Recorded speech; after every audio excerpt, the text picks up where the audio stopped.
ఉన్న విలువను కాపాడుకోమని చెప్తున్నాం. కడపలోని వైఎస్ఆర్ కాంగ్రెస్ పార్టీ కార్యాలయంలోని నిర్వహించిన మీడియా సమావేశంలోని ఆజాద్ బాషా కూటమి ప్రభుత్వంపై విమర్శలు చేశారు. ప్రభుత్వం వచ్చిన తర్వాత రాష్ట్రంలోని ఎవరికి రక్షణ లేదని ఆరోపించారు. అమరావతిలోని వైఎస్ఆర్సీపీ నాయకులు రైతులపై పోలీసుల దాడులు దురదృష్టకరమని అన్నారు. అమరావతి ఎవరి వ్యక్తిగత ఆస్తి కాదని ప్రతిపక్ష నాయకులను అడ్డుకోవడం సరికాదని అన్నారు.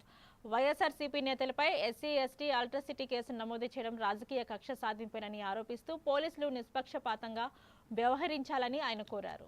అసలు ప్రభుత్వం ఉందా, అసలు పరిపాలన జరుగుతూ ఉందా, మరి ఈ రాష్ట్రంలో ఉండే ప్రజలకు రక్షణ ఉందా అని చెప్పి ఈరోజు అనేక ప్రశ్నలు ఉత్పన్నమయ్యే పరిస్థితి ఈ రాష్ట్రంలో ఉండే పరిస్థితి. ఈ కూటమి ప్రభుత్వం అధికారంలోకి వచ్చిన తర్వాత ఎవరికే కానీ రక్షణ లేని పరిస్థితి ఉంది ఈరోజు రాష్ట్రంలో.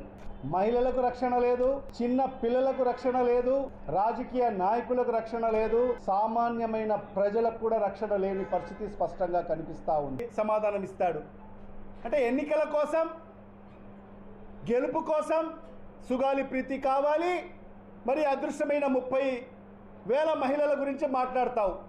అధికారం వచ్చిన తర్వాత ఈరోజు నువ్వు ఈ రాష్ట్రానికి ఉప ముఖ్యమంత్రి, ముఖ్యమంత్రి తర్వాతి స్థానం నీది.